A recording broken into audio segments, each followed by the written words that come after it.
আসসালামু আলাইকুম। সাথে থাকবেন। আমার বোনটা বিয়ে দিছি এক জামার কাছে। জামাই খালি বলে আমার বোন কিচ্ছু করে না, কিচ্ছু করে না। কিন্তু আমি গিয়ে যা দেখলাম আমার বোন একটা মুহূর্ত সে ঘুমাইতে পারে না, বাচ্চাদের লালন পালন করা, দিয়ে সংসারে তার স্বামীকে যত্ন করা, একটা মুহূর্তের জন্য সে বিরতি পায় নাই। সে আমি দেখছি, আমি তার কাহিনী শুনলাম, তার কথা শোনার পরে আমি বুঝতে পারলাম আমার বোনটা মুহূর্তের জন্য একটু নিস্তার হয় না। 2টা সন্তান তার, খুবই বিরক্ত করে, সারা রাত্র ঘুমাইতে পারে না। আর স্বামীও আইসা প্রায় সময় আইসা দেখা যায় সেইটা চাই সেটা চাই, কিছুই কাজ করে না। কিন্তু তারপরও আমার বোনটা তার ভয়ে ভয়ে তাকে সব কিছু দেওয়ার জন্য চেষ্টা করে, তারপরেও তার মন পায় না। আমার বোন কোনোদিন আমাকে বলে না। আমি গেলাম, দেখি জামাই কি করে।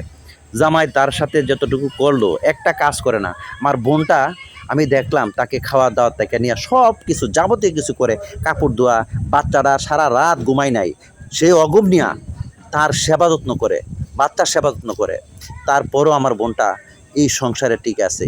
এই বোনেরা এইভাবে এরকমই হয়।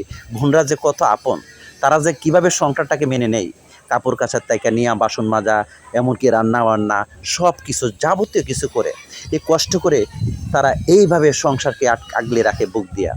কেউ চায় না কারো সংসার ভাঙুক।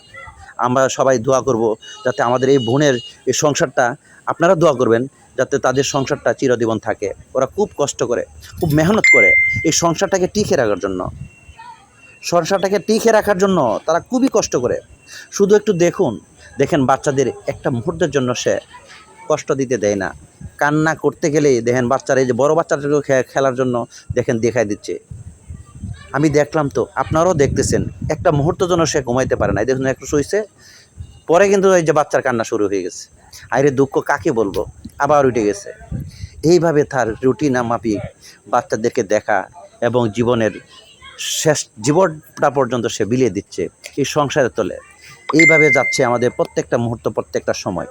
আমার বোনটার জন্য সবাই দোয়া করবেন যাতে সে তার মতো এরকম আমরা বুঝতে পারি যে আমাদের বোনেদের কষ্টটা তারা কীরকমভাবে কষ্ট করে। এই যে স্বামী আসার পরে দেখবেন কি একটা বাপ ধরে, হ্যাঁ, স্বামীটা দেখেন একটু কাজ তো করে না, কি করলো না করলো দেখেন। তারপরে কষ্ট নিয়েও তাকে চা বানায় না দিল। চা বানানোর পরেও, হ্যাঁ, তার একটু ঘুম তন্দ্রা বাতাচ্ছে, সারা রাত তো ঘুমাইতে পারে নাই। তারপরও দেখুন, এই যে দেখেন, আমি দেখেই অবাক হয়ে গেছি। আমি জানি না আপনাদের কী এরকম লাগবে, কিন্তু আমার কাছে জিনিসটা, এই যে দেখেন স্বামী তাকে আবার এই যে বকাবকি করতেছে, কেন ঘুমাইতেছো? কিন্তু সারা রাত আমার বোনটা ঘুমায় নাই। কেন ঘুমায় নাই আপনারা বুঝতে পারছেন। এই যে পাক করা, তরকারি কাটা, বাচ্চাদের সামলানো, তারপরে দেখেন মাদায়ও